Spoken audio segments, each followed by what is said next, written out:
महाराज, आज पुत्रदा एकादशी है। जिस नारी को संतान नहीं हो रही हो, बहुत प्रयास कर लिया हो, पुत्रदा एकादशी पूरे साल में 2 बार आती है। एक श्रावण के महीने में आती है, दूसरी पोषादिक्रम में आती है।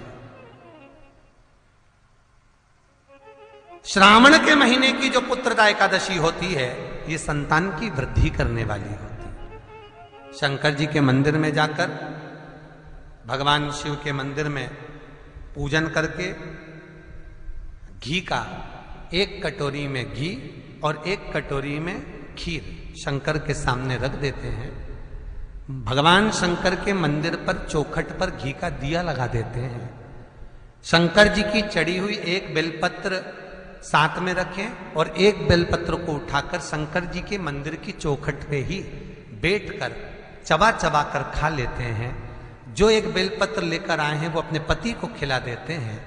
कहते हैं पुत्रदा एकादशी के दिन ये कर लेने पर संतान की प्राप्ति हो जाती है, पुत्र की प्राप्ति हो जाती है। ये वो एकादशी है। एकादशी व्रत का सबसे पहला नियम है कि आप जिस दिन व्रत करो उसके 1 दिन पहले भक्ति का संचार इस हृदय में कर लो। भक्ति का संचार इस हृदय में कर लीजिए। जिस दिन आप व्रत करो, जैसे एकादशी का व्रत कर रहे हो तो दशमी के दिन शाम का समय जब आवे, रात्रि जब होने लगे, शाम का समय आवे और रात्रि का आप जब भोजन ग्रहण करो तो उस भोजन में कोई ऐसा पदार्थ ग्रहण मत करिए जिस पदार्थ के कारण आपकी एकादशी बिगड़ जाए।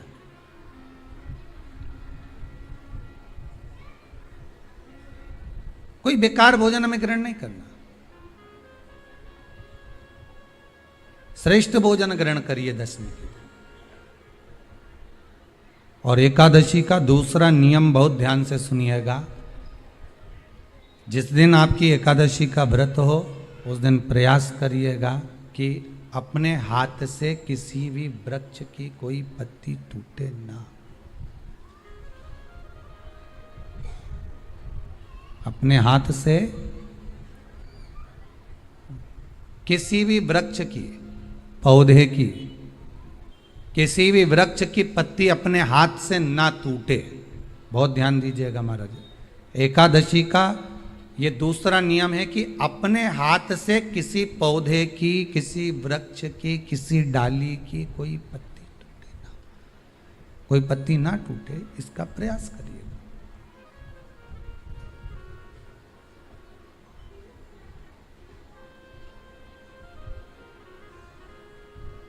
कितना सुंदर व्याख्यान कहा है, कितना सुंदर वर्णन है महाराज कि मात्र एकादशी का व्रत कर लेने पर, मात्र एकादशी का व्रत कर लेने पर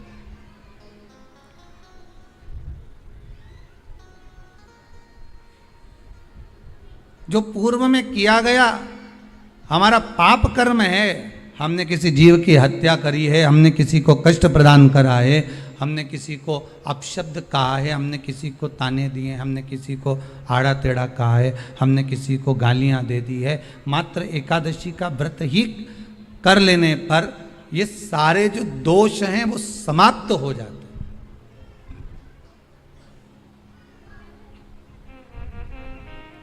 सारे दोष हमारे समाप्ति पर आ जाते हैं।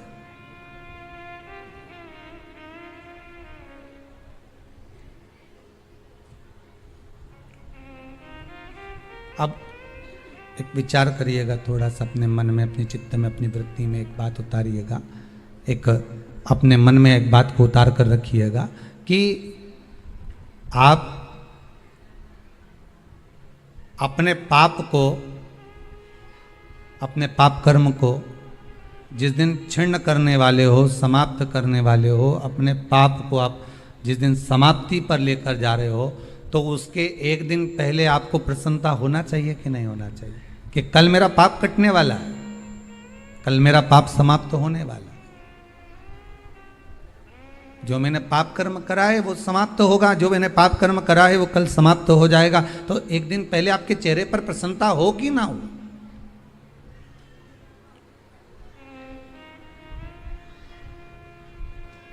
और चेहरे पर वो प्रसन्नता आपके आना चाहिए कि कल मेरा एकादशी का व्रत है, आज दशमी है, कल एकादशी का व्रत है, तो कल मेरी जब एकादशी का व्रत रहेगा तो मेरा ना जाने कितना कितना पाप, कितना असत्य, कितना झूठ, कितना प्रपंच वो समाप्त हो जाएगा। इसमें मुझे प्रसन्नता हो, इसमें मुझे आनंदता हो।